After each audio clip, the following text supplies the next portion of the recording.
Morning. How do you do? With the FBI, you have a couple minutes? Want to talk in? No, a couple of your name is Beckwith? Beckwith? Right. And your name is Fulton. Fulton. Right. From which, New York. New York. There's There's only one here. Is probably what you assumed we came for, to obtain any information you wanted to give us about the Muslims. I didn't assume anything. No.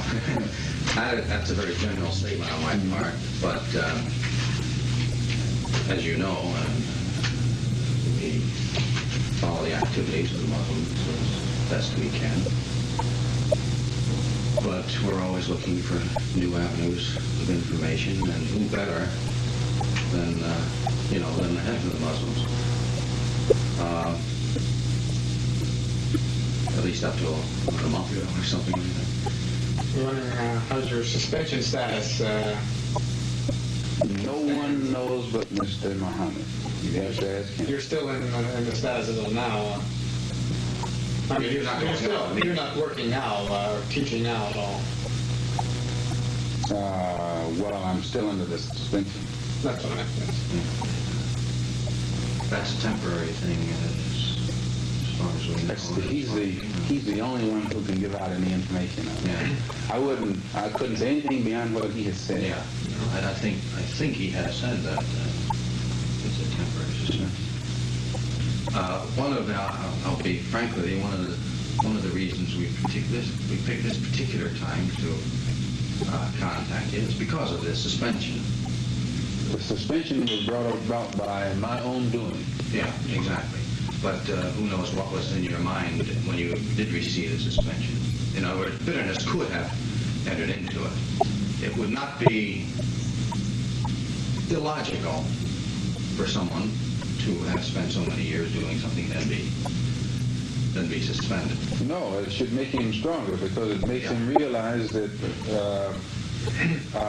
law applies to the law enforcer as well as those who are under the enforcement of the enforcer. Well, you've taken nearly a perfect attitude toward the thing, which is almost unhuman, really.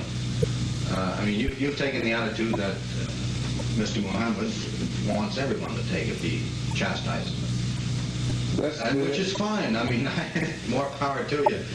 But you see from our viewpoint that there's at least a chance, and this has happened with other members of the organization, they're suspended for some reason or other. And we talk to them, and they, that's damn people out there, and they're, of course, cooperative. Why? Because they're better. Now, assuming you resume your duties, we would be, as you I'm sure know, interested in having you help us out. Help you out to do what?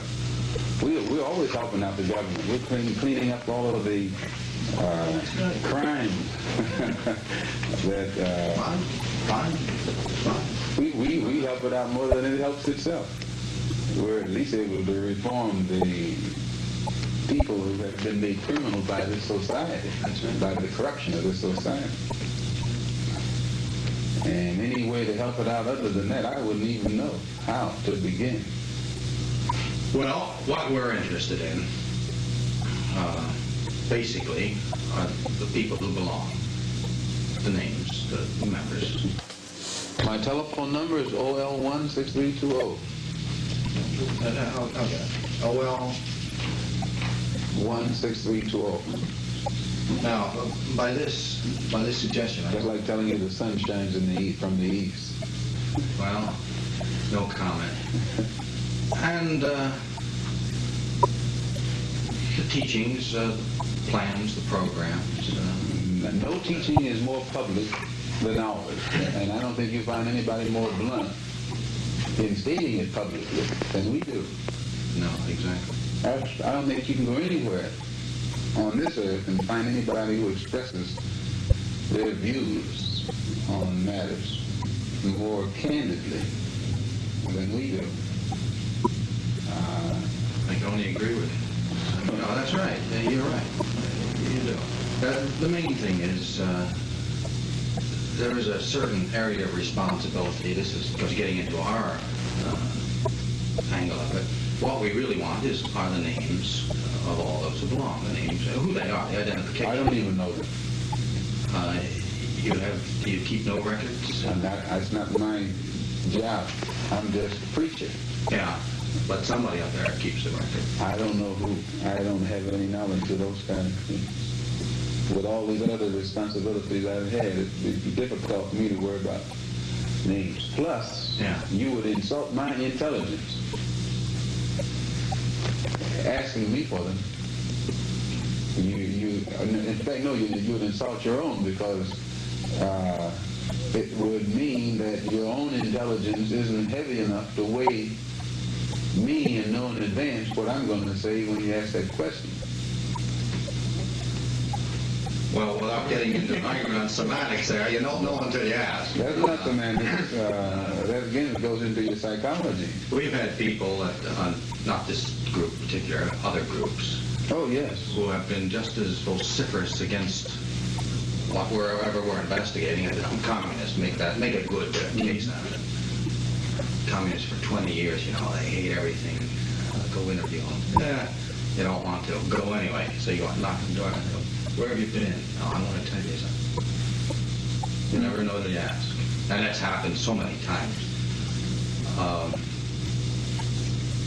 Sometimes the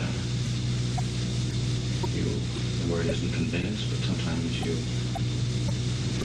money brings out the information. I have no intent to insult you here. According to Dillon, what's his name, the Secretary of Treasury, this government's money is in such trouble until... You can still spend it.